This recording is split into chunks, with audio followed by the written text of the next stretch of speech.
So if I was to ask you what the connection was between a bottle of Tide detergent and sweat was, you'd probably think that's the easiest question that you're going to be asked in Edinburgh all week. But if I was to say that they're both examples of alternative or new forms of currency in a hyper-connected, data-driven global economy, you'd probably think I was a little bit bonkers. But trust me, I work in advertising. And I am going to tell you the answer, but obviously after this short break. So a more kind of challenging question is one that I was asked actually by one of our writers a couple of weeks ago, and I didn't know the answer. What's the world's best performing currency? It's actually Bitcoin. Now, for those of you who may not be familiar, Bitcoin is a cryptocurrency, a virtual currency, synthetic currency.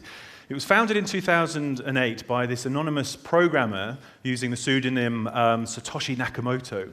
No one knows who or what he is. He's almost like the Banksy of the internet. And I'm probably not going to do it proper service here, but my interpretation of how it works is that Bitcoins are released through this process of mining. So there's a network of computers, a challenge to solve a very complex mathematical problem, and the person that manages to solve it first gets the Bitcoin. So the Bitcoins are released, they're put into a public ledger called the blockchain, and then they float, so they become a currency. And completely decentralized, that's the sort of scary thing about this, which is why it's so popular. So it's not run by the authorities or the state, it's actually managed by the network. And the reason that it's proved very successful is it's private, it's anonymous, it's fast, and it's cheap. And you do get to the point where there's some wild fluctuations with Bitcoin. So in one level, it went from something like $13 to $266, literally in the space of 4 months, then crashed and lost half of its value in 6 hours. And it's currently around that kind of $110 mark in value. But what it does show is that it's sort of gaining ground, it's gaining respectability. You get services like Reddit and WordPress are actually accepting Bitcoin as a payment currency now. And that's sort of showing you that people are actually placing trust in technology, and it sort of started to trump and disrupt and interrogate traditional institutions and how we think about currencies and money. And that's not surprising if you think about the basket case that is the EU.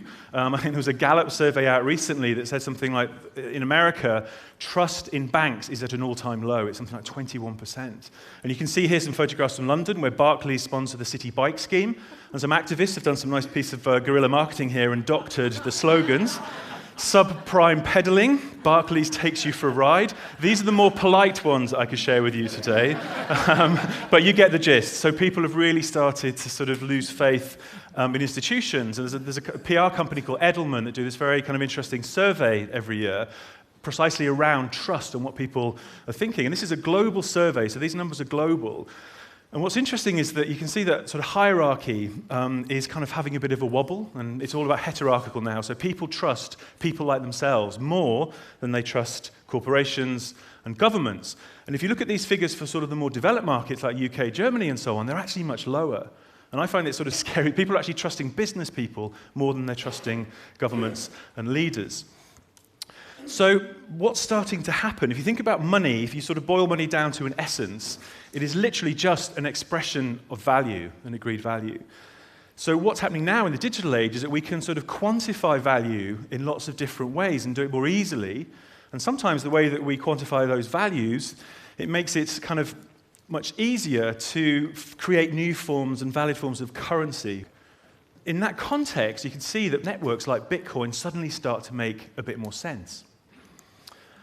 So if you think we're starting to sort of question and disrupt and interrogate what money means, what our relationship with it is, what defines money, then the ultimate kind of extension of that is there a reason for the government to be in charge of money anymore? And so obviously I'm looking at this through a marketing prism. So from a brand perspective, brands literally stand or fall on their reputations. And you think about reputation has now become a currency. Reputations are built on trust, consistency, transparency. So if you've actually decided that you trust a brand, you want a relationship, you want to engage with a brand, you're already kind of participating in lots of new forms of currency. So you think about loyalty. Loyalty essentially is a microeconomy. You think about reward schemes, air miles. And the Economist said a few years ago that there are actually more unredeemed air miles in the world than there are dollar bills in circulation. When you are standing in line in Starbucks, 30% of transactions in Starbucks on any one day are actually being made with Starbucks star points. So that's a sort of Starbucks currency staying within its ecosystem. And what I find interesting is that Amazon has recently launched Amazon Coins.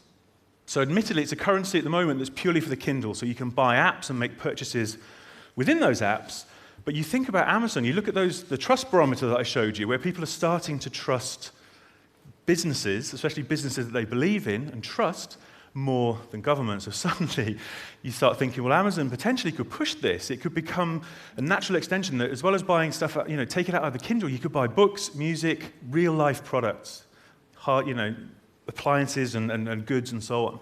And suddenly you're getting Amazon as a brand is going head-to-head with the Federal Reserve in terms of how you want to spend your money, what money is, what constitutes money. And I'll get you back to Tide, the detergent now, as I promised. This is a fantastic article I came across in New York Magazine where it was saying that drug users across America are actually purchasing drugs with bottles of Tide detergent. So they're going into convenience stores, stealing Tide, and a $20 bottle of Tide is equal to $10 of crack cocaine or weed. And what they're saying, so some criminologists have looked at this, and they're saying, okay, Tide as a product sells at a premium. It's kind of 50% above the category average. It's infused with very complex cocktail of chemicals, so it smells very luxurious and very distinctive. And being a Procter & Gamble brand, it's been supported by a lot of mass media advertising. So what they're saying is that drug users are consumers too. So they have this kind of, in their neural pathways, when they spot Tide, there's a shortcut. Say, that is trust, I trust that, that's quality. So it becomes this unit of currency, which the New York Magazine described as a very oddly loyal crime wave, brand loyal crime wave. And criminals are actually calling Tide liquid gold. Now, what I thought was funny was a reaction from the P&G spokesperson that said, obviously tried to sort of dissociate themselves from drugs, but said that it reminds me of one thing, and that's the value of the brand has stayed consistent. Which backs up my point and shows he didn't even break a sweat when he said that. So that brings me back to the connection with sweat. In Mexico, Nike have run a campaign recently called literally Bid Your Sweat. So you think about, these Nike shoes have got sensors in them, or you use a Nike fuel band that basically tracks your movement, your energy, your calorie consumption. And what's happening here, this is where you've actually elected to join that Nike community. You've bought into it. They're not advertising loud messages at you, and that's where advertising has started to shift now, is into things like services, tools, and applications. So Nike is literally acting as a well-being partner, a health and fitness kind of partner and service provider. So what happens with this is they're saying, right, you have a data dashboard. We know how far you've run, how far you've moved, what your calorie intake, all that sort of stuff. What you can do is, the more you run, the more points you get. And we have an auction where you can buy Nike stuff, but only by proving that you've actually used the product to do stuff. And you can't come into this. This is purely for the community that are sweating using Nike products. You can't buy stuff with pesos. This is literally a closed environment, a closed auction space. In Africa, airtime has become literally a currency in its own right. People are used to, because mobile is king, they're very, very used to transferring money, making payments via mobile. And one of my favorite examples from a brand perspective going on is Vodafone, where in Egypt, lots of people make purchases in markets and very small independent stores. Loose change, small change is a real problem. And what tends to happen is you buy a bunch of stuff, you're due, say, like 10 cents, 20 cents in change. The shopkeepers tend to give you things like an onion or an aspirin or a piece of gum because they don't have the small change. So what Vodafone came in and saw this problem, this consumer pain point, and they created some small change, which they call FACA, which literally sits and is given by the shopkeepers to people, and it's credit that goes straight onto their mobile phone. So this currency becomes credit, which again is really, really interesting. And we did a survey that backs up the fact that 45% of people in this very crucial demographic in the US was saying that they're comfortable using an independent or branded currency. So that's getting really interesting here, really interesting dynamic going on. And you think that corporations should start taking their assets and thinking them in a different way and sort of trading them. And it's, you think, is it much of a leap? It seems like far-fetched, but when you think about it, in America in 1860, there were 1,600 corporations issuing banknotes. There were 8,000 kinds of notes in America. And the only thing that stopped that, the government controlled 4% of the supply, and the only thing that stopped it was a civil war breaking out, and the government suddenly wanted to take control of the money. So government, money, war, nothing changes there then. So, so what I'm going to ask is basically, is history repeating itself? Is technology making paper money feel outmoded? Are we decoupling money from the government? You think about brands are starting to fill the gaps. Corporations are filling gaps that governments can't afford to fill. So I think, we'll be standing on stage buying a coffee, our organic fair trade coffee next year, using TED florins or TED shillings. Okay. Thank you very much.